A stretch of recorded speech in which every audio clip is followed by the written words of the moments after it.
Humanity. Hello, welcome to Parrot TV's Literary Corner. I'm Dustin Pickering, your noble and honest host on some days, and today is one of those days. We have the wonderful anthology we're promoting today, The Literary Parrot. If you haven't picked up a copy, it's $18 on Amazon all over internationally, and on Poddy.com in India, where you can pick up a copy of a glossy cover instead of a matte cover. So today we have three of our guests who are in the anthology: Rick Christensen, Troy Camplin, and Madeleine Artenberg, who are going to who have joined us on the program, and who we're going to have read their poems and discuss them for a few minutes. So without further ado, we'll talk a little bit about, we'll just go through the order here that I see you guys on the screen here. So let's start with Rick. Why don't you read your poem and tell us a little bit about it? Sure. Well, let me start out by saying I'm really excited to be in this anthology. I've been reading through it and I've been getting feedback from other people. And one of the things that's amazing about this anthology is just the breadth of artists that are in it. You know, for one thing, most anthologies are not contemporary poets, and this is all contemporary poets. These are people who are working and writing now. People who have had books out in the last 6 months or a year in many cases, were being published in the journals, and it is international.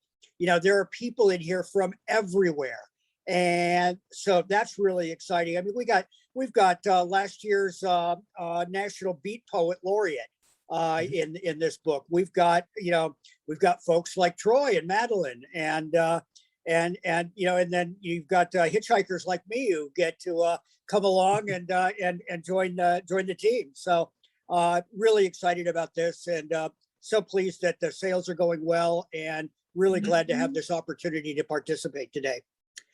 Okay, so I will read my poem that was in here. This was actually previously published in Oddball magazine, and I always promise to give them a heads up on it. But the reason I wanted it in the anthology is because this was one of the first things I ever had published. And it's sort of my call to arms, if you will. This is a poem about the way I perceive the creative process, about what I want to do with poetry and art. And I think I wanted it in this anthology because I think the philosophy within it speaks well, Dustin, to what Parrot TV and the Literary Parrot are doing for the art form right now. So here we go. It is called Eroded Hip Hop Complex. It is a poem in 3 cantos, so I will call them out with numbers. So 1, crunk, say the dust motes falling into the sunlight before me, an act of becoming and dissolving. Our death is our wedding with these things. I feel it in the firmness of each footstep taken, and myself in the lifting of that step. The artisan searches for what is not there in order to practice his craft. I practice stillness in my movement. I am not there.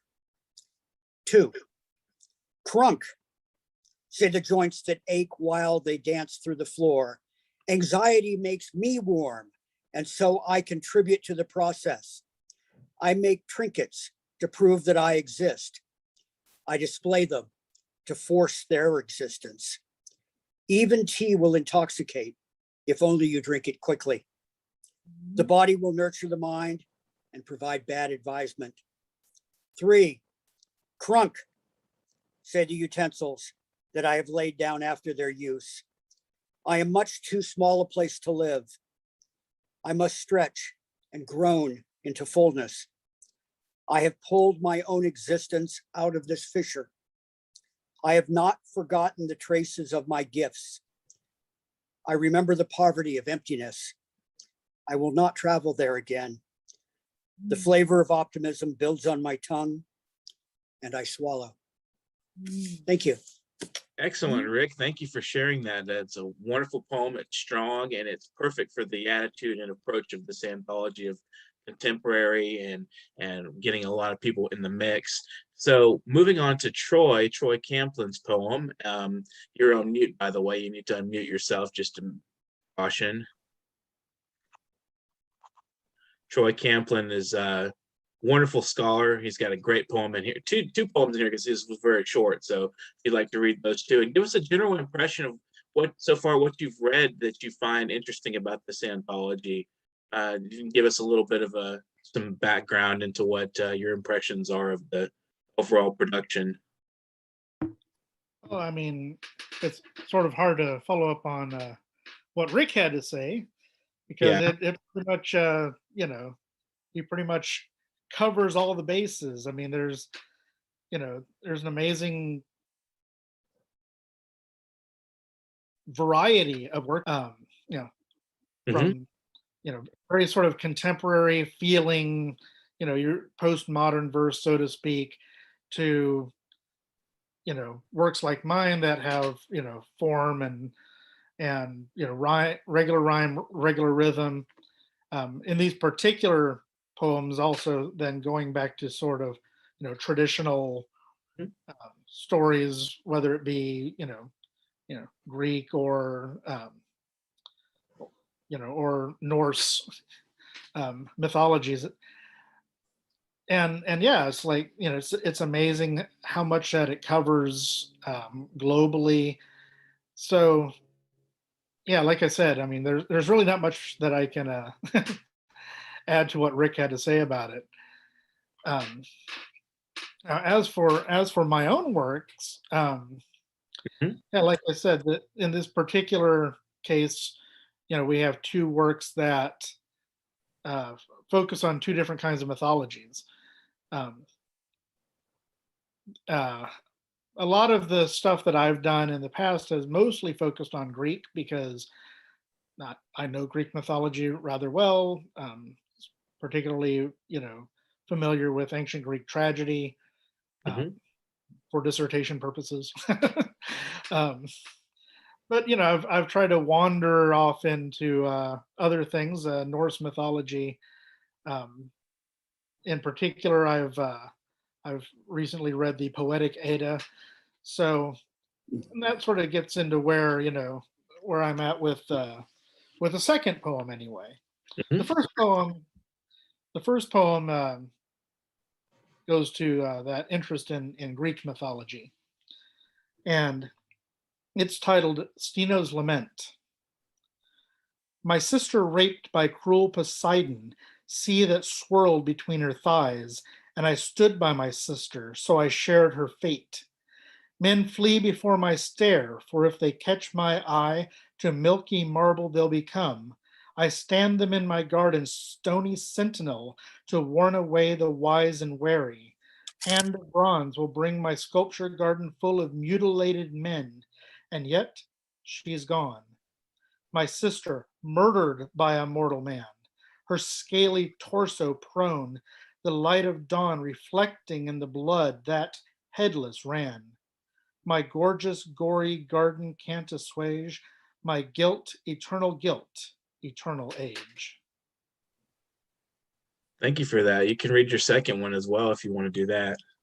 All right, will do. The next one, like I said, is based on Norse mythology. It is titled "The Odin Within." Thought and memory of the sky, black-clad ravens which will never die. Over all of man this pair will fly, bringing knowledge to deep wisdom's only due. Scaldic mead has quenched my thirst for many years, bought by suffering, pain, bane, and tears. Yet this honeyed drink has sent my fears down to hell. I brought back up the songs man hears. Excellent. Thank you so much for joining us today on the program and getting a copy of the book and then giving us some impressions of it. And moving on to Madeleine Artenberg, who also has a poem in this anthology. All you guys are spectacular poets. We were glad to have you in the book.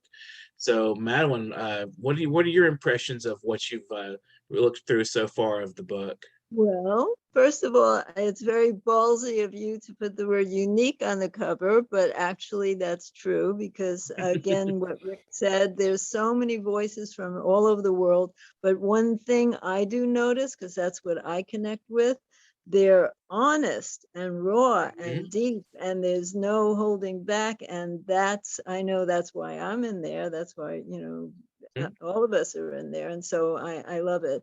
And we did mention that on August 21st, this book was #2 in new releases bestsellers on Excellent. Amazon. And I am just so excited and thrilled for everybody and Dustin and everybody. So now I'm just going to read my poem, and then I'm going to tell you some things about it, like Okay. what triggered it. All right. It is supper time. Our mother never cooked like our grandmother did. Her mother, Katie, with ingredients from scratch, took an hour to prepare, a whole morning to get done, filling the apartment with warmth.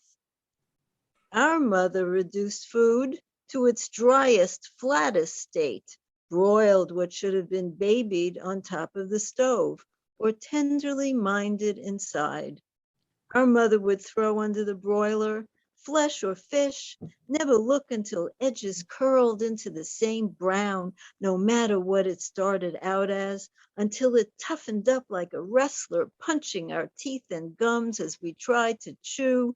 No sauce on top, no salt, no spices.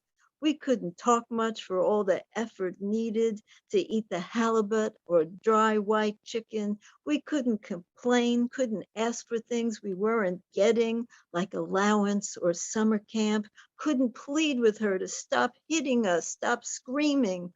All we could do was chew and chew, get through supper time.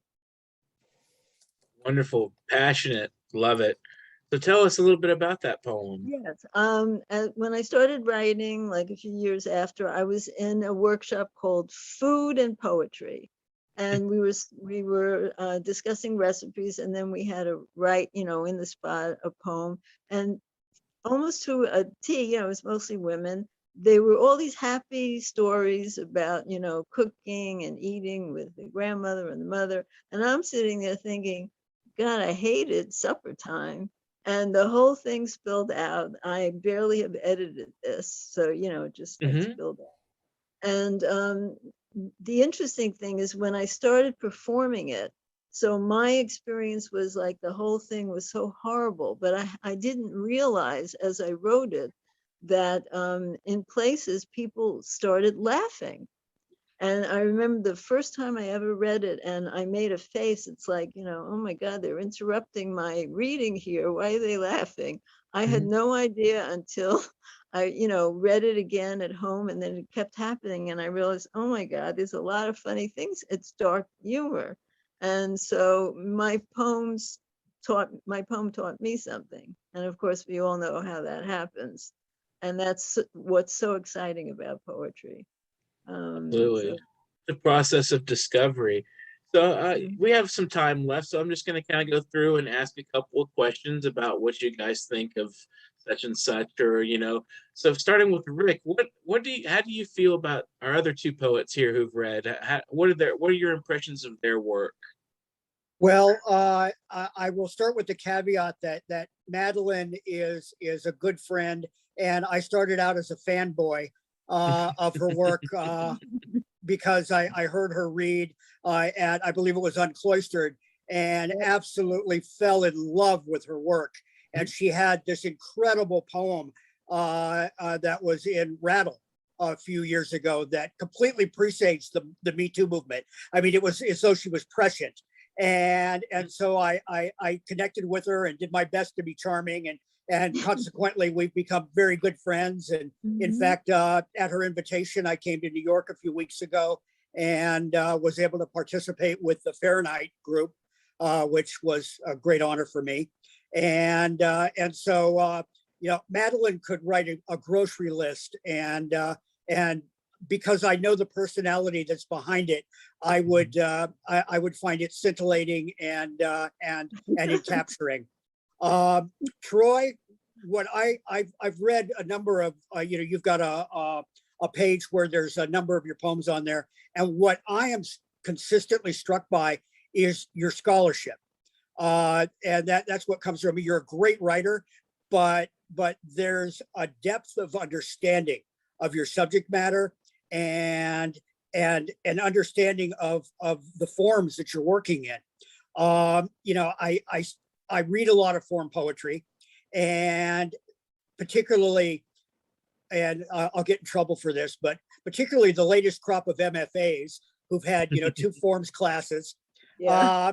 They get in there and they're like, well, you know, I don't really have to be strict here. You know, what my heart is more important than my form. Well, if your heart is more important than your form, then set the form aside. You know, don't give me a bastardized form. And what I love about what you're doing is it's such clean writing. You know, I mean, the rhyme scheme is perfect. When there are rhymes in it, they fit the pattern. I can sit and diagram your stuff, and that is, you know, for a form poet, that's high praise, my friend.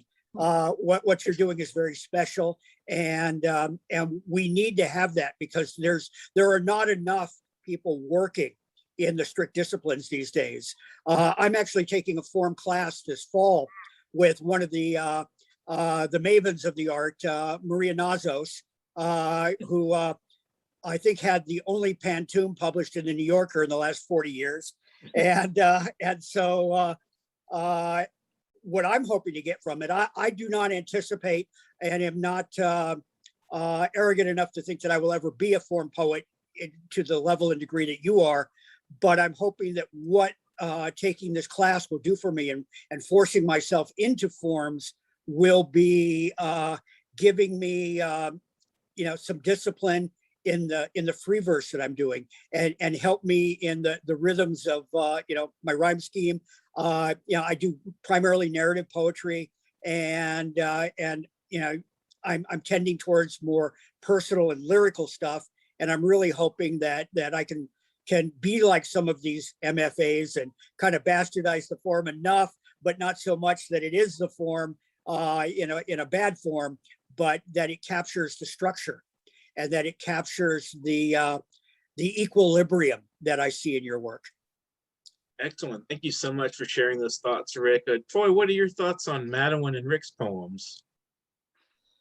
Well, yeah, I really enjoyed both of them.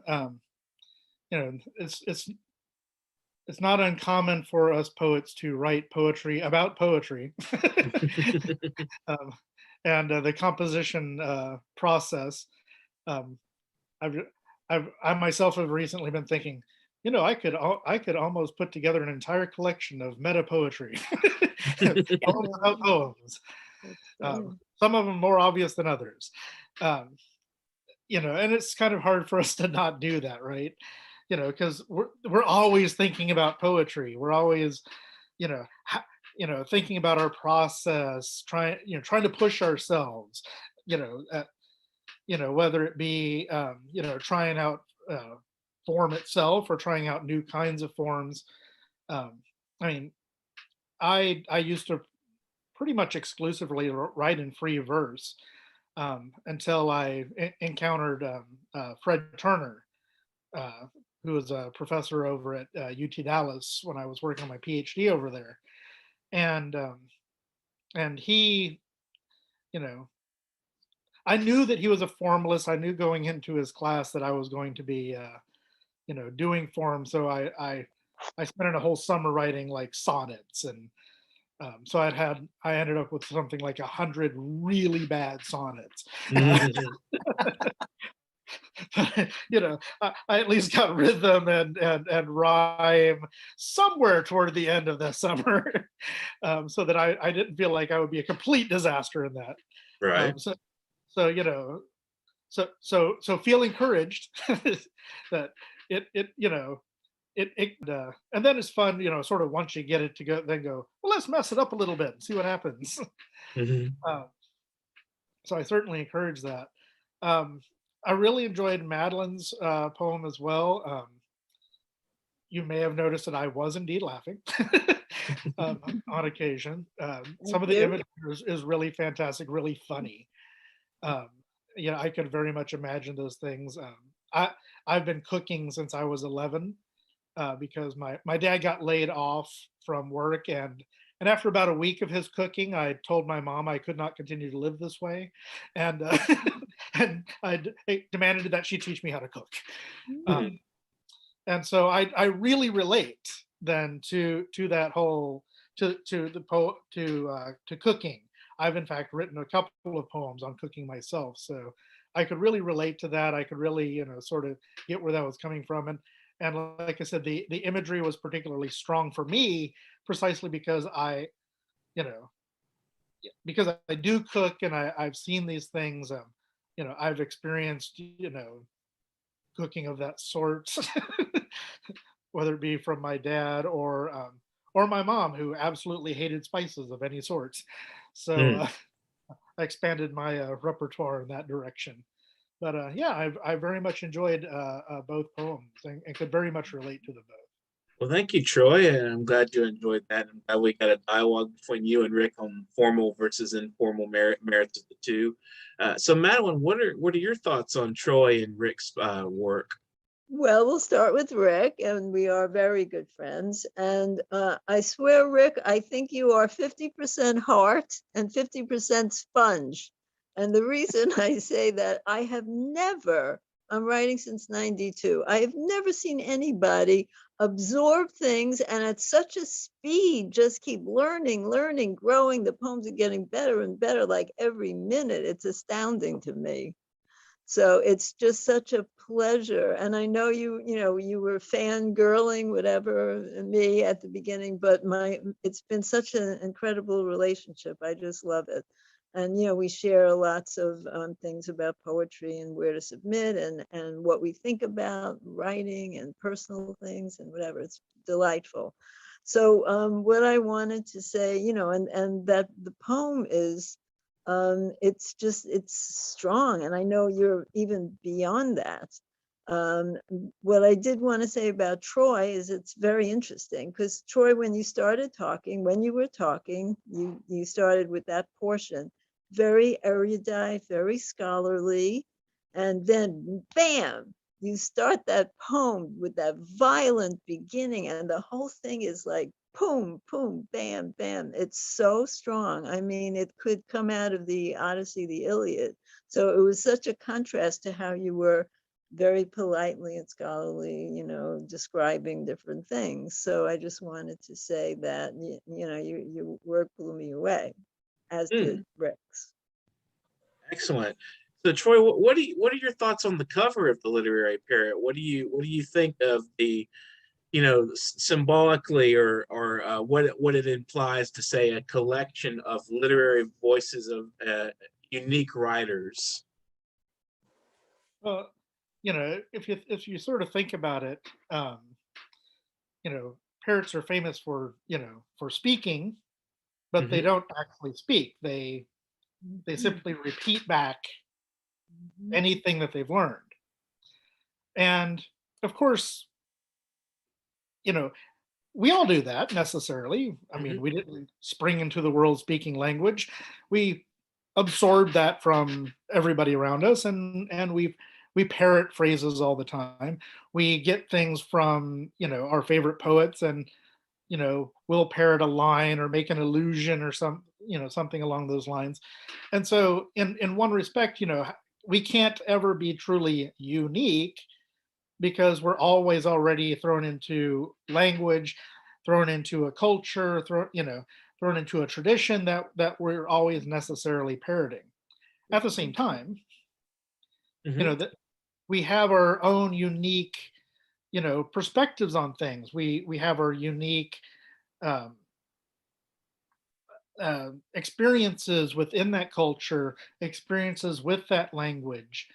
It's going to be different for different people.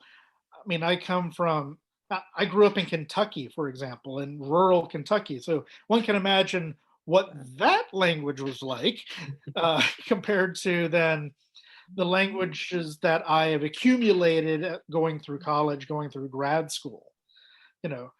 You would not hear me speak, or you do not hear me speak and think, oh, he must be some sort of hillbilly from the hills of Kentucky. uh, quite the contrary, in fact, but for most people. Mhm. And, but at the same time, yeah, it's there. There's that experience. Nevertheless, there's that experience within within that rural area of life, and growing up in Kentucky with nature and that kind of social experience, which is then different from my experience living in Dallas and Mhm. so forth. Well, So it seems to me that I lived in Virginia for a long time, and growing up in Appalachia, prepares you infinitely for mythology, and particularly the Greek tragedies. There's Greek tragedy in every trailer park from Kentucky to Arkansas to West Absolutely. Virginia. amen. Alvin, Texas. Every Greek tragedy is participated in is reenacted in some capacity, and everywhere I went in Alvin. This is the book, The Wary Parrot. So, Rick, what do you think of the mission statement on the back cover? It's quite interesting. It says quite a lot about the general feel that we're trying to portray with the parrot, with the New York Parrot, as well as through the literature. So, what do you think of that?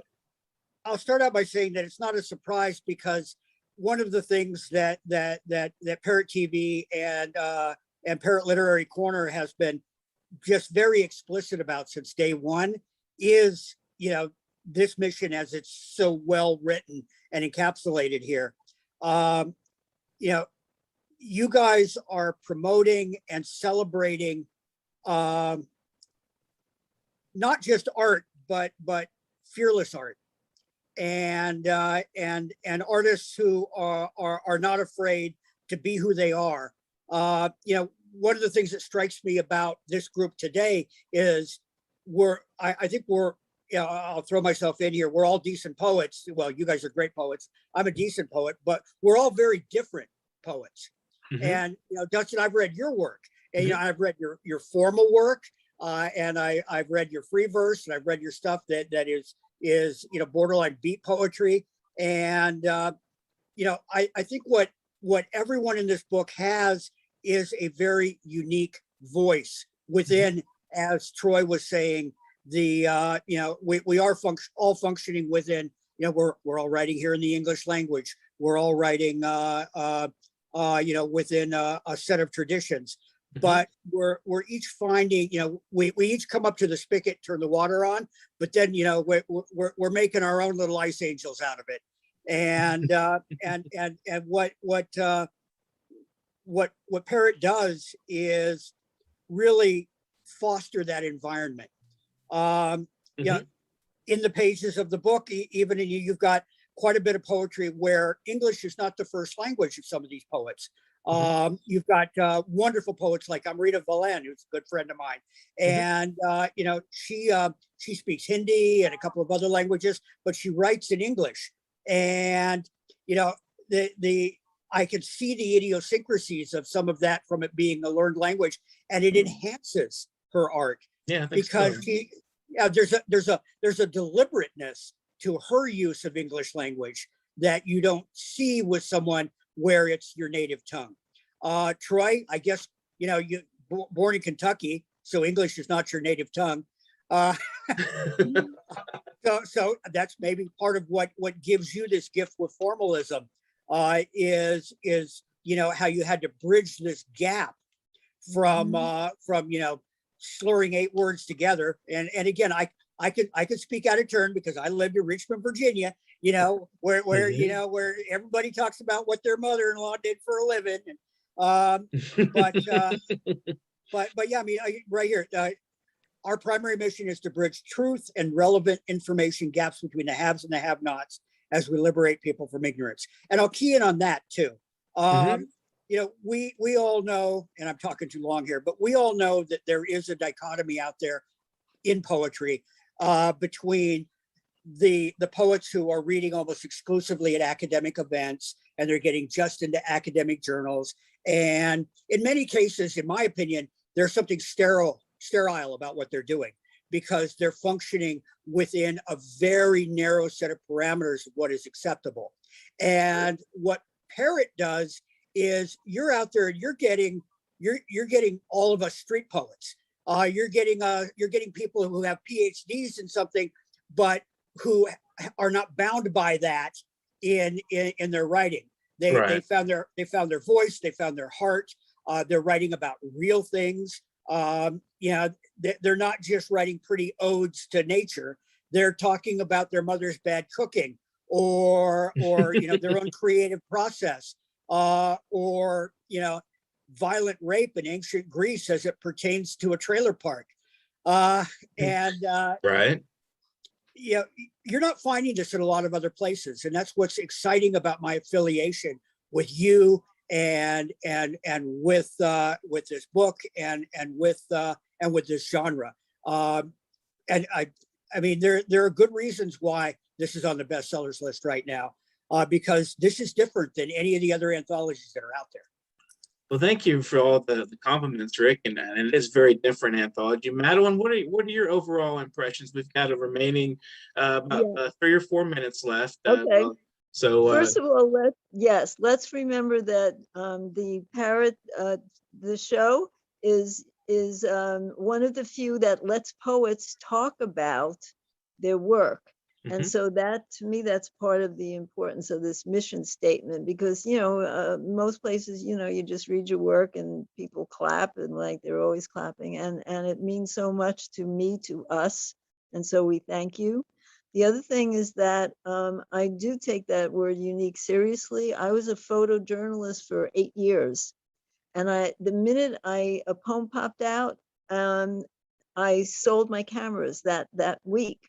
And I was in, galleries, and I made slideshows for the peace movement. So the point is, I knew that finally my unique voice in poetry could be expressed. And through all of that, I've become more myself and more myself. And so, yes, the word is quite apropos to everybody in here. Well, thank you, Madeline, and we are always glad to be promoting work by fabulous poets active in the communities they're in, active in the world stage, and active in poetry and literary enthusiasm. This book is fabulous. I'm so proud of it. The Literary Parrot. So you guys, thanks Rick, Troy, and Madeline for joining us today. And this has been the New York Parrot Literary Corner. And if you guys are interested in this book, anybody out there can get it on Amazon or on pothi.com. That's POTHI.com. So if you're interested in it, please do buy this book. I mean, it's an excellent collaboration between multiple worlds of literature, worlds of thought and ideas and language. We'll have series 2 in December from guests that have participated with us in the last few months and the coming months until December, and a few guys off our website. If you guys haven't seen the website, take a look at it.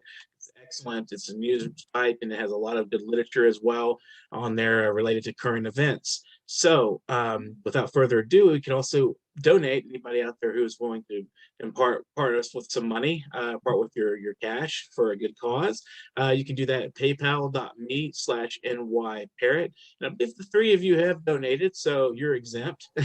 Just kidding. No, I'm really kidding. So we encourage all writers to continue writing and to continue participating with us in this program by subscribing. You can participate by just hitting that subscribe button. You may not want to be on the program, and maybe you want to take a look at what's on our show on a daily basis. So it's a daily program. It's a unique and very informal interview series. If you want to be a part of this interview series, get in touch with me at literarycorner@newyorkparrot.com. And that will be, I will respond as soon as I get a chance, which is usually within a day or two. I will get back with you on your, you just send us a bio, a paragraph bio, a headshot, and a few sample works. We've worked with Finishing Line Press. I'd like to formally thank Leah Maines there at Finishing Line for all the wonderful authors she sent our direction. And just thanks to everybody who's participated in this book. This is a wonderful collection of contemporary literature. The Literary Parrot. It's $18 on Amazon. You can also buy it at pothi.com. So everybody out there who's sitting there thinking, well, maybe, well, why should I buy this book? why don't we have a collective sigh and say, well, maybe I'll, go ahead and get it. It's been on the Amazon bestseller list for about 2 weeks now. So you might want to keep it up and keep us going. So we really are excited about you guys having a copy, everyone out there having a copy. So we would love to hear from you also on your thoughts. And if you would like to leave a little note on our program, we'd love to hear some comments. Give us a thumbs up. We love thumbs up. We also, thumbs down. If you want to give us a thumbs down and say, well, I don't really like this, hey, go right ahead. Discourage us a little bit. We're not too prideful here. We're more than happy to listen to you say, yeah, well, I don't really care for poetry or literature. That's fine with us. That's quite all right. If you're not interested, then give us a thumbs down. Just kidding. Don't do it. We'll get back at you. We'll give you a thumbs down on your program, because we don't like your program. Just kidding. I got Rick to laugh. There we go. Parrot TV, the voice for humanity.